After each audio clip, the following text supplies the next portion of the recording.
All right, welcome back to the podcast. Today I have Jonathan.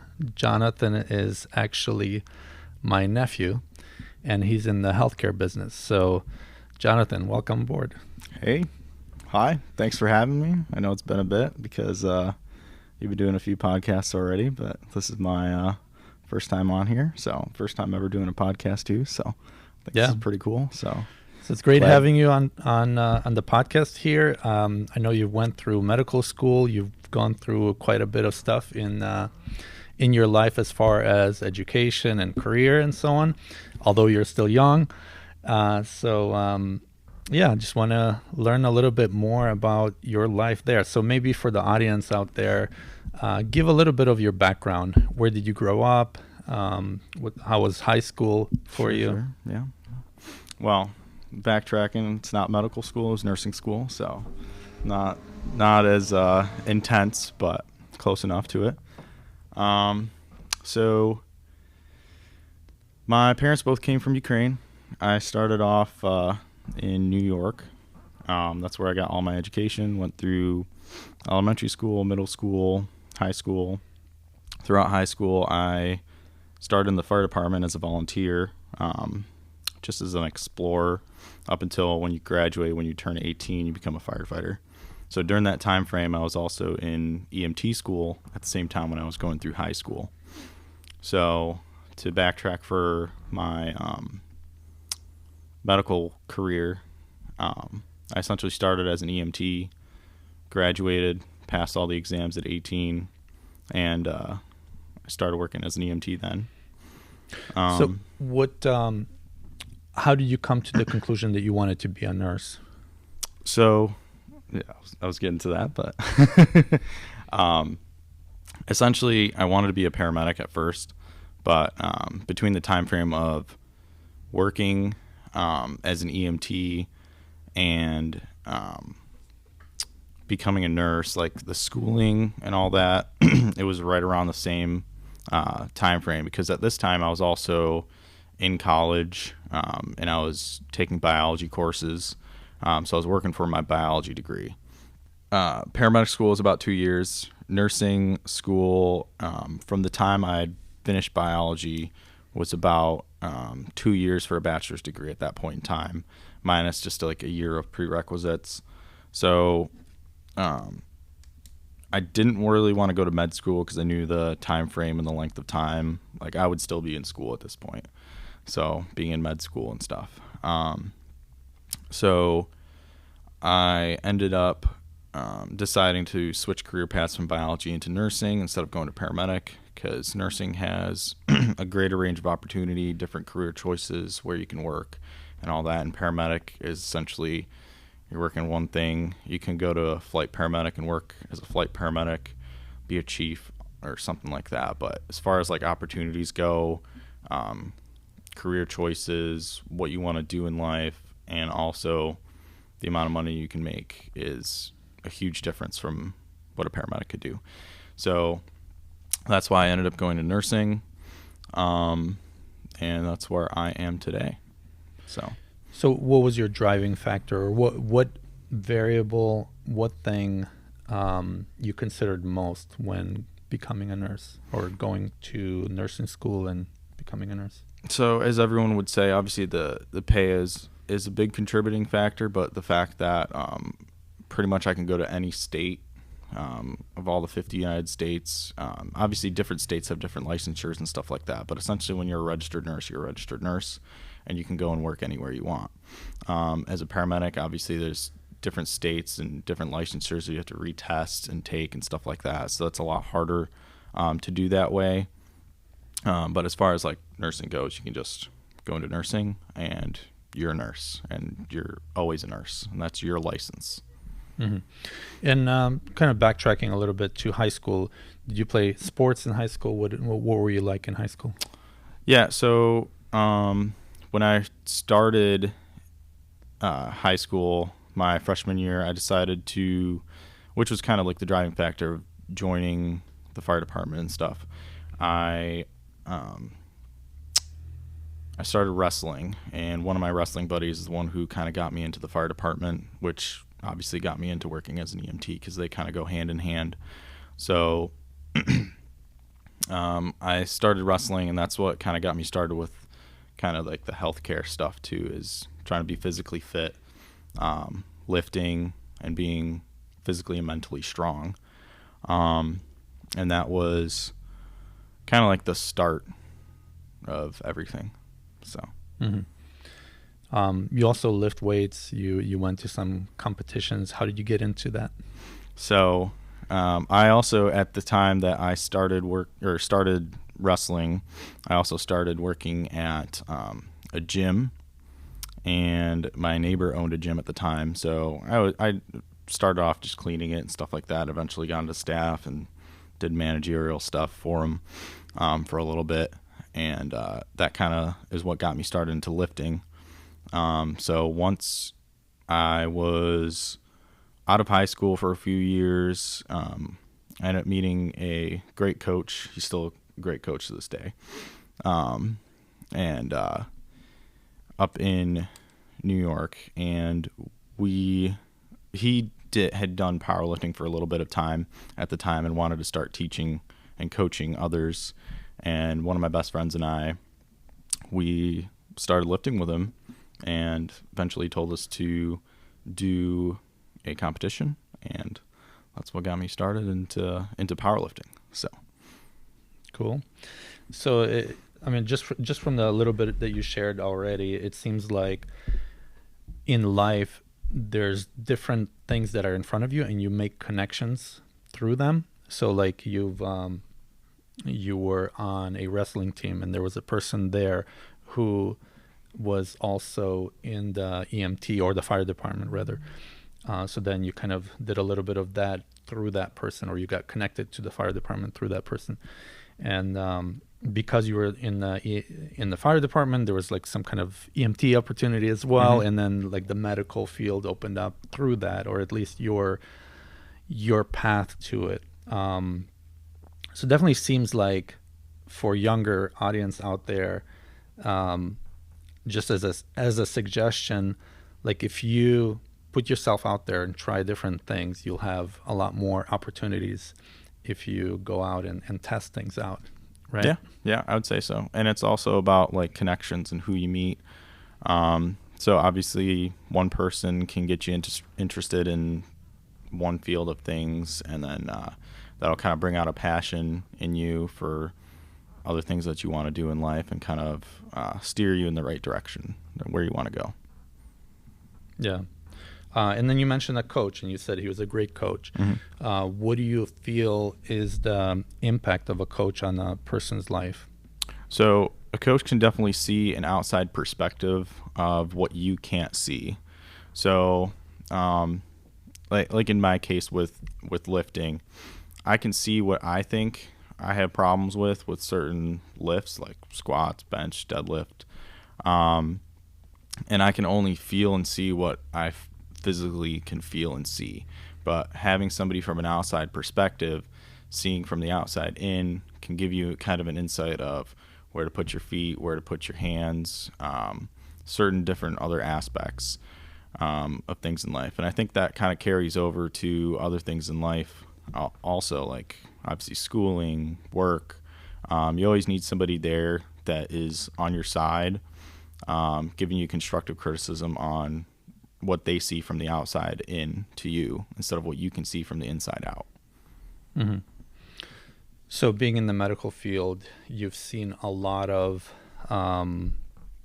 people coming into the hospital with different conditions, different issues, accidents, and all of that kind of stuff. What have you learned from all of that? What are some kind of maybe patterns that you've seen?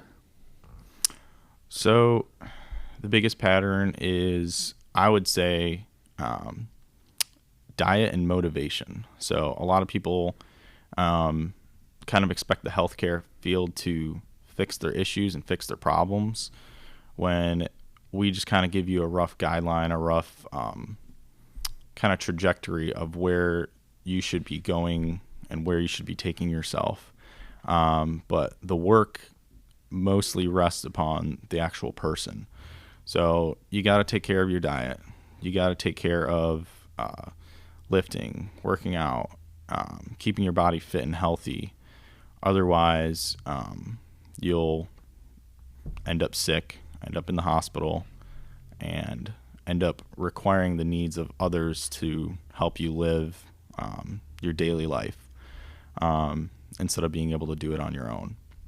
So while it's good to have healthcare kind of be the background of if something in an emergency happens that you can't fix yourself, you always want to have that upper hand in being healthy enough to get up off the chair yourself, kind of being able to move. And mobility is a big thing in life too. If you stop moving, you're going to stop moving.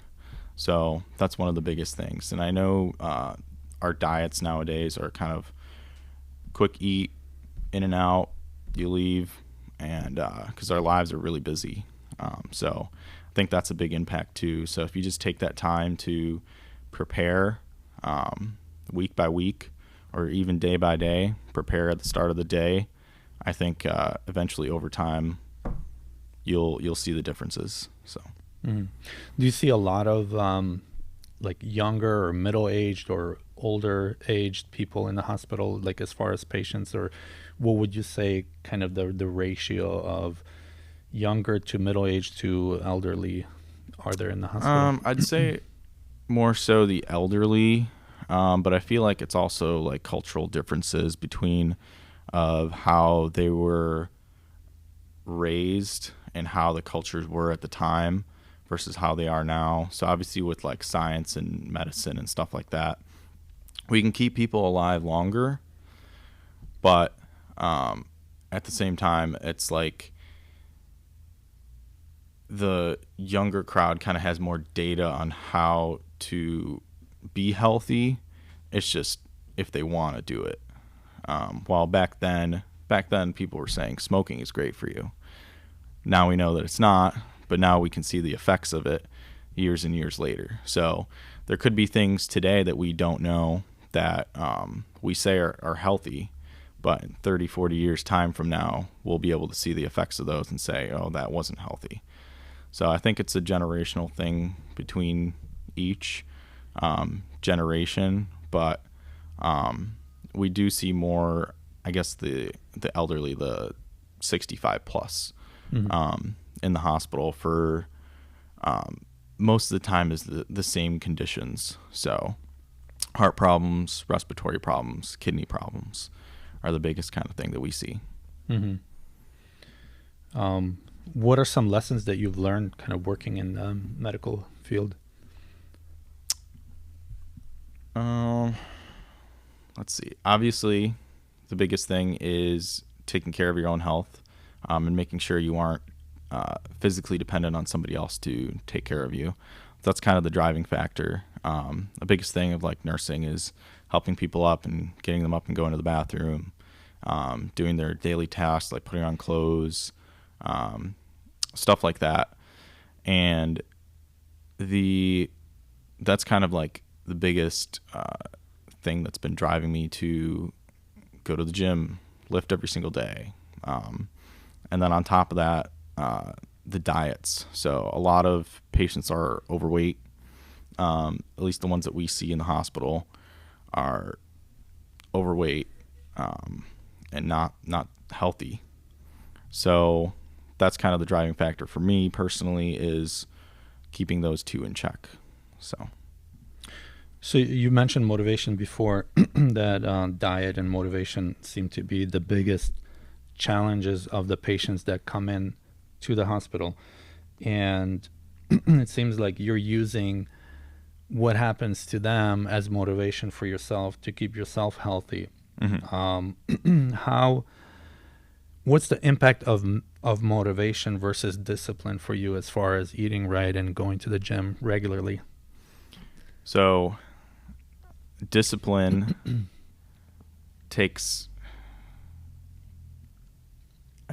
discipline is you do it every single day, all the time, for an end goal that you may or may not be able to achieve.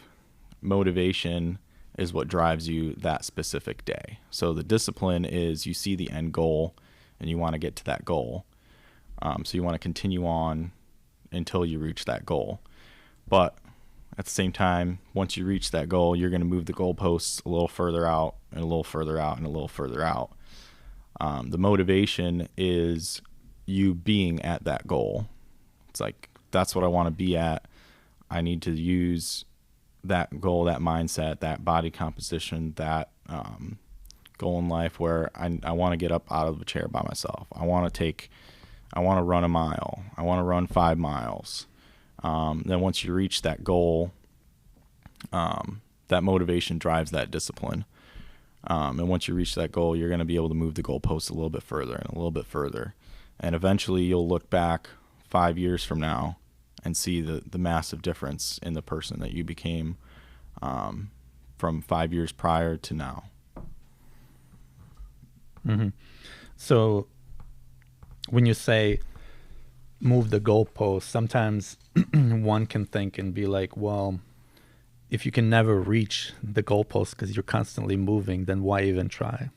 What do you say to that? That's a good point. But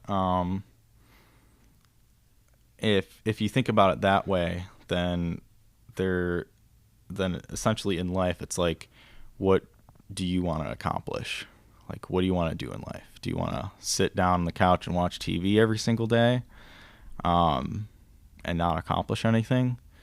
Or do you want to essentially better yourself and show others that they can be better, by not only bettering yourself in that regard, but you can show others that they can become something else than what they are now. So you can use motivation as in helping others, mm-hmm. use that as the driving force or the motivation behind what you do. Yeah. Yep. So what are some stories that you can share from the field, from your life?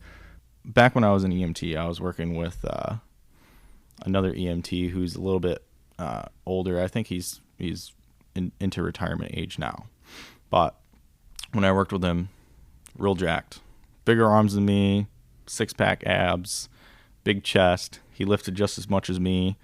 And meanwhile, this was like 6-7 years ago. So he was in his early 60s, but we were going to all these 911 calls of people falling, not being able to get up, and stuff like that. So there was one lady who had fallen, and she was on the ground. And we had taken her multiple times before, but this time it was him and I, as like a agency. We'd taken her multiple times. So him and I, we both show up, and he's about maybe 10, 15 years older than her.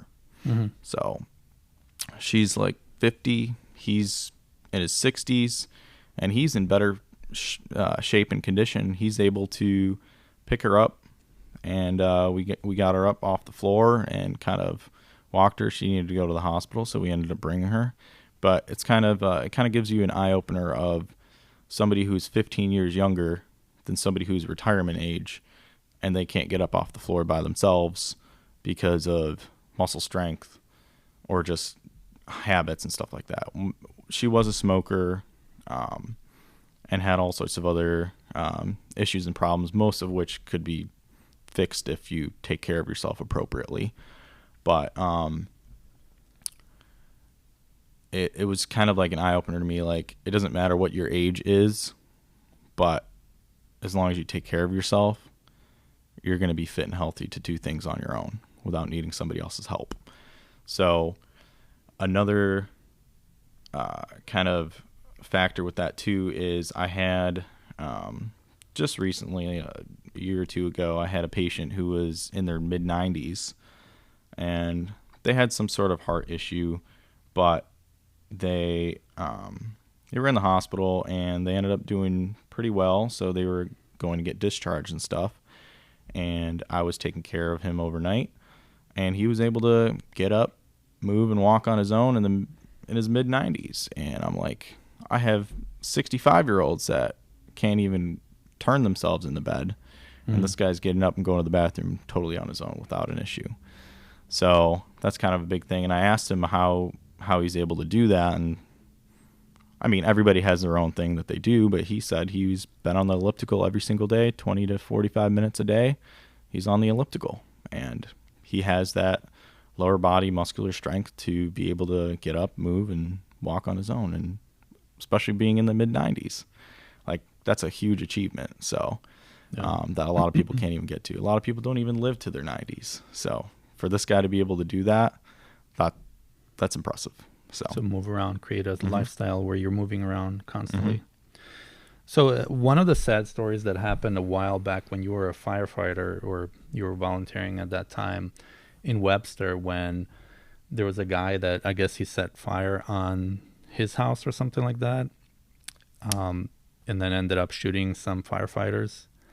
What, well, maybe you can share a little bit about that story, and how did that shape your life?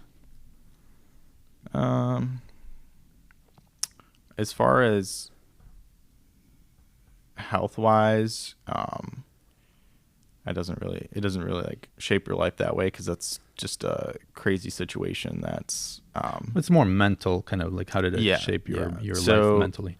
Mentally, obviously any emergency can end someone's life at any point in time. So like I said before, you can be working towards a goal, but something happens. I don't know, you break a leg, you break your arm, you get in a car accident, you break your back, something of the sort. So things like that happen. So a biggest thing is keeping your family close.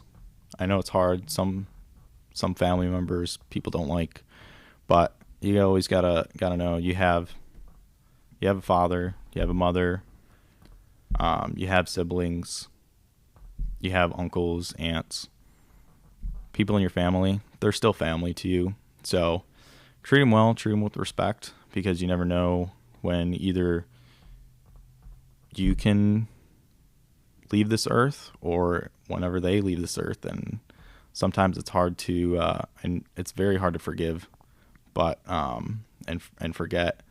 But the biggest thing is forgiveness, and that kind of releases a lot of stresses in life for you. So mentally, obviously that's really tough. But you, like I said before, you gotta focus on the end goal in your life, and things that kind of go wrong, you have to I guess let them play their course. But you gotta keep that mental toughness and continue on. Yeah. What about today, as far as young people's mental health? It seems like a lot of teenagers, young adults, I mean, I don't know, I'm speculating, but it seems to me that they're in this kind of despair in life where they don't know what they want to do. They don't really want to do much. Either they just play video games or do almost nothing. Like, what's your view, being a little bit younger than me at least, but older maybe than the current young adults? What is your view on that? What have you heard about it, like the so-called mental epidemic and that kind of thing in our society? Well, I think it's just like a lot of the social media. Everybody posts their best, and everybody's trying to be the best. But everybody knows that that's only a little snippet of your life. It's not, everybody's not always perfect, always at their best every single day, all the time. You only see the best of everyone's life. Mm-hmm. So a lot of people strive for that 24/7 all the time. And I think social media has kind of really taken a toll on especially the younger generation, because everyone's always on their phones. Everyone's always looking at others and trying to be them and essentially be what they can't be. So I think everybody's got to, obviously the biggest thing is let go of your phone, stop looking at the news, stop looking at other people, and kind of bring the focus and the attention back on yourself. Kind of not put yourself down, because from what I've seen, especially in the healthcare world, Everybody can achieve a lot, and the body can achieve a lot just by your own personal motivation. So, like we were talking about before, it's your mental fortitude. So how you think of life is how it's going to be. So, for example, like with me with lifting, you come in, say I'm going for a heavy deadlift. In my head, if I already have a doubt that I can't lift that weight, my body knows it's not going to be able to lift that weight. So that's kind of the biggest thing. My most recent competition, I tried to lift this weight. I was deadlifting 600. I tried to lift this weight multiple times before, and every time I stepped up, I was like, I might not be able to do it. And this one last time that I went and actually did it, I came up and I'm like, I know in my head I have to do it.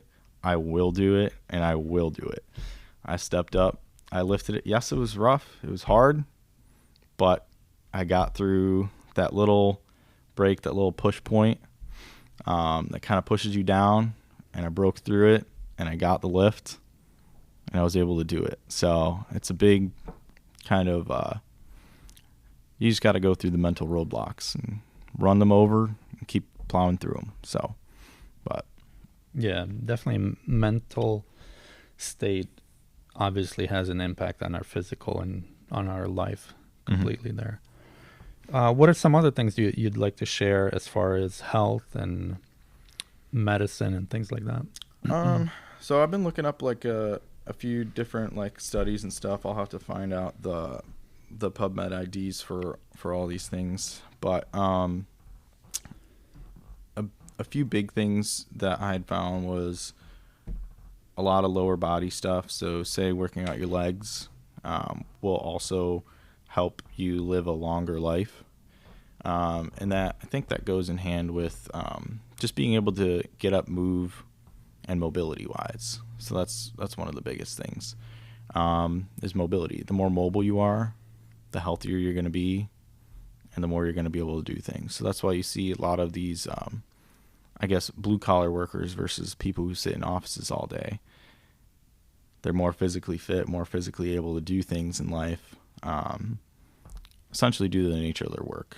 They're moving around, they're using their arms, their hands, their legs to do a few things. Another study that I saw was grip strength. Grip strength's a good one too. So, and it's not like 100% correlation versus if you're really, really strong grip strength wise, you're 100% going to live longer, but it's due to like extraneous factors. So, like rock climbers, people who lift, people who use their hands a lot, like massage therapists. Those who have like bigger forearms are able to grip better, helps them in life in certain situations. Say you fall off a cliff, you're able to hold on tight. You save yourself that way. It's just a random example, but it makes sense that way. You can say there's a car accident, you can grip something and rip a door off if a car's on fire, and you can get out and escape that way. But in the case that you weren't able to do that, you would perish. So that's kind of like how that study kind of ran, which goes hand in hand with just being strong overall and being able to move. It just kind of helps with longevity that way. Another cool thing that I just recently saw was, I know a lot of people are starting to get into lifting and taking creatine. So there's a big thing surrounding creatine and its health effects and benefits. And they did do a recent study. I think it was like 0.35 milligrams per kilogram. If you take that high of a dose at one time within like, I think 4 to 9 hours ish, with mixing caffeine into it too, you can not exactly reverse the effects of sleep deprivation, but it essentially negates the effects of sleep deprivation. So essentially, we'll just say you got 4 hours of sleep, you take a really high dose of creatine with water, some caffeine, and you're more mentally prepared and able to do things throughout your day and more mentally awake, as if you got 8 to 9 hours of sleep. So how does do you know how the body creates creatine on its own? Do you know? So I haven't really looked into that. So I'm not too great with all the chemical compounds and biochemistry and stuff like that. That was college days, and I don't really look into it. Like for me personally, I had a test. I don't know if it was a kidney, some kind of test. Yeah, it's creatinine. So it's a little bit different. It's like a byproduct. Okay, so maybe I'm confusing the two things. And it was like creatine can lead to increases in creatinine, but it's an effect that it doesn't correlate with one another. So say you take a lot of creatine, and you have high creatinine levels, it doesn't necessarily mean that your kidneys don't work. But creatinine, which is a little bit different, essentially like how well your kidneys can work. It's kind of like a basic so those two are not the same. Okay, they're not the same. I thought they sounded the same or very similar, but it's not the same. Okay, so they're totally different things. No. But if you do have high levels of creatinine, that shows a sign of kidney dysfunction, and your kidneys aren't working really well to clear waste products. So that's something to watch out for, which we see a lot. What causes that? Do you know? So I'm not too well versed in all this because I just see the effects of it. But obviously, poor diet, not drinking enough water. That's the biggest thing. Everybody needs to drink a lot of water. Dehydration. It could be actual physical blockages. Blood pressure problems can cause your kidneys not to get enough oxygen and not enough support and nutrients, which kind of decrease their effectiveness. But the biggest thing is a lot of people don't hydrate well. They don't drink a lot of water. And that essentially makes one of the biggest effects. So blood pressure problems, which are induced by diet, stress, and the byproduct of drinking coffee nonstop, which increases your blood pressure, drinking sodas, drinking things other than water, alcohol, all sorts of stuff. It's just a compound effect. So hydration, keeping healthy will keep all your organs great. So good point. What other things that you'd like to share? Well, going back off, because I know some people will say that, well, I have such and such issue and such health problem. Obviously, there's such things that happen. Cancers, there's things that are out of your control that you're predisposed to that you can't necessarily 100% control. But don't negate the fact that eating healthy, keeping your diet in check, drinking water, and working out, don't put those things away, because those things don't hurt. They can only help with whatever condition you're dealing with. So that's just a big takeaway on that. The basics. The basics. And sleep. Don't forget sleep. Yeah. Sleep's the biggest thing too. So, and that's really hard to do in this day and age for sure. But. Yeah. Yeah. So it's been good talking to you. Do you have any other kind of last minute things you want to share? Not really much. I'm just hoping to see where my career takes me, and I don't know. We'll go from here. So yeah. All right, Jonathan. It's been good talking to you, and yeah, I'm sure we'll talk in the future. Too.